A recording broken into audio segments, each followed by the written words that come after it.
Diba? Huwag kayong mawawalan ng pag-asa. Oh, from Maria Aurora. Hi, Dayan. Hello po. So, si Mikay, ma'am, saan po yung location ng shop nyo po? Ano lang to, along the highway po, ECG Commercial Complex. Tapos po, ang pangalan ng aming shop ay Everest Sportswear and Apparel. Exclusive lang po siya nito. Wala ko magsabi. Tapos, meron kaming sale, guys. Nakakatuwa nga, guys, kasi actually, dahil dito sa TikTok, nakikilala yung Everest. Tapos, ang dami kong mga orders online. Kaya, thank you very much, guys. Okay, it's a good question, Saysay. Saan po mas practical, Mami M? Canada or New Zealand? Okay, let me answer. Kasi sa amin, kung ikaw ay nurse naman, ako kaming mag-asawa ay nurse, madami talaga siya. Maraming, yung pathway mo mas madali compare sa other courses, ha? Kasi in demand talaga ang nurses. Now, if you would ask me, kung meron kang pamilya, kung lalong-lalo na kung meron kang anak, I would recommend talaga New Zealand. It's really good to raise a children doon sa New Zealand. Mahal lang ang cost of living, pero it's really, really, really laid back kind of life doon. Talagang walang judgment, tapos pwede ka pumunta anywhere ng, alam mo yung hindi ka na pumuporma, yung gano'n, napakasimple. Kaya nga nung pag-uwi ko dito, parang na-OA-yan pa ako nung nagsusuot ulit ako ng mga yung pumuporma ako ulit. Parang hindi na ako sanay, ganun. I'm Jade po, very fan po ng fan ng Henji ko. Thank you, Jade. Who's who po kayong magkakapad? Yeah, that will be nice. Jen sent me the message, ha. Okay, Chong Worldy, madali po bang makapag-adjust sa pagtira sa New Zealand? Yes. Kasi, unang-una, ba't di ka masasarapan sa New Zealand? Yung hangin pa lang everyday fresh na fresh, okay? Pero, kung ikaw ay yung tao na gusto mo social, marami kang nakikita, hindi ka sanay na bukid ang nakikita, ganyan, ayaw mo ng tamimik, then New Zealand is not a good country for you. But if you want a simple life, yung pag lumabas ka, Instagrammable ang lahat, tapos nag-e-enjoy ka sa walking lang, then perfect country ang New Zealand.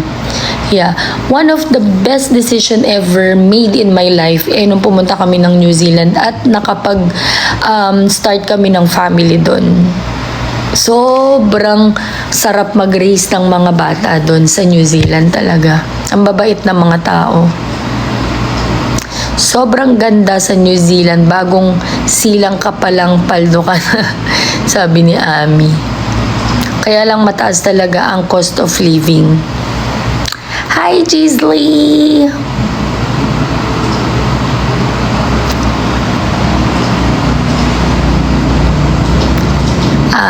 Okay. Hi po. Sabi ni hi po, ba't po kayo nag-decide umuwi ng Pilipinas? For good na po ba kayo here? Okay. Thank you, it's Drea. Kasi nag-decide nga kami nung nanganak ako dun sa last, kasi sobrang nahirapan na ako. Parang naapektuhan na din yung mental health ko, yung relationship naming mag-asawa, kasi we're so tired eh. I just wanted to be honest kung ano talaga ang nangyari. So, sabi ko nga, nanghingi lang ako ng sign. Sabi ko, Lord, bigyan nyo naman kami ng sign kung, alam mo yun, kung magstay pa ba kami sa New Zealand or uuwi na kami, kasi nahirapan na talaga kami sa schedule, sa basta sa araw-araw ganyan. Tapos, nung pag-apply namin ng citizenship, talagang ang bilis ng approval.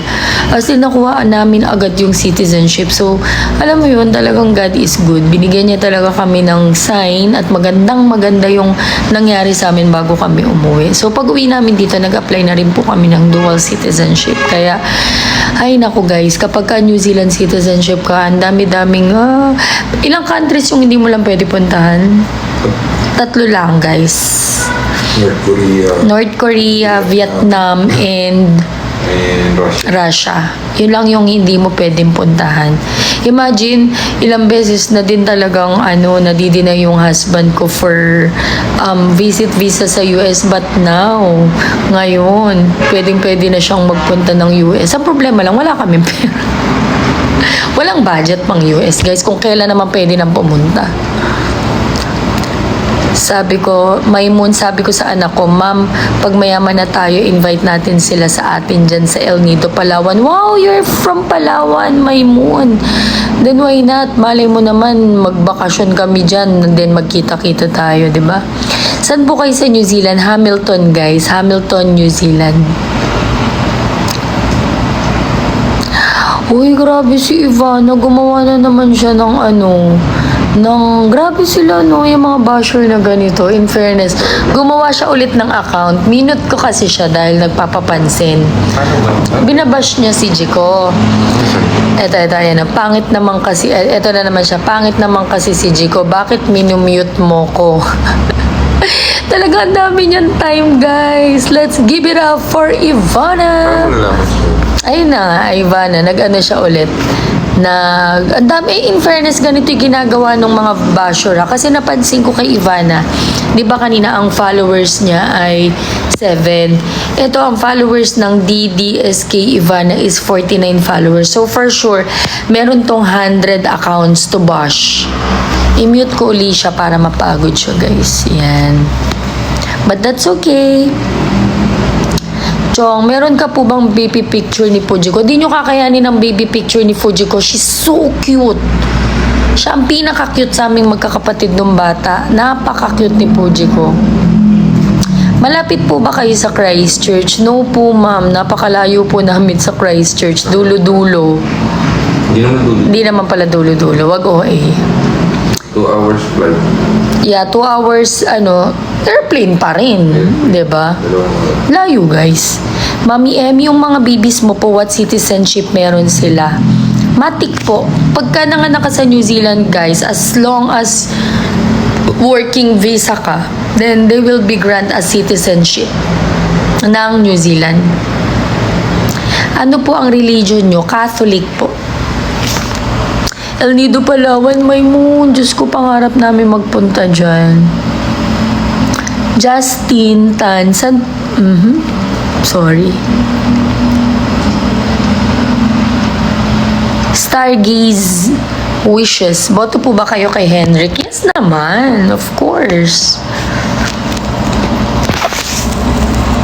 Nasa New Zealand po ba kayo ngayon? Wala po. Nandito po kami sa Pilipinas. Umuwi na po kami. Masarap talaga, guys. Yun yung namimiss naming mag-asawa sa Pilipinas. Kasi syempre,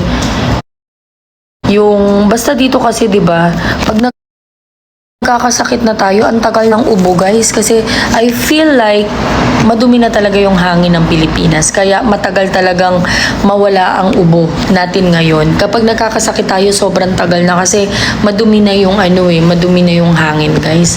Doon sa New Zealand, ang miss na miss ko yung amoy ng hangin sa New Zealand. Talagang kumabila pa sa freshness overload. Tapos yung view. Yung tipong may dala lang kami na panlatag, alam mo yun, tas ang linis-linis ng mga playground, ganun lang. Basta nakakamiss din ang New Zealand, talaga. Alam, ba't naman di namin mamimiss? 10 years kami dun, guys. Ella, dahil sa inyo gusto ko magkaroon ng kapatid, puro lalaki kasi, siblings, haha. Okay lang yan, guys. Alam mo, it doesn't matter naman kung meron kang kapatid, babae, lalaki, tomboy, or bakla, as much as your relationship is, okay. It doesn't matter kung anong gender man ang siblings nyo.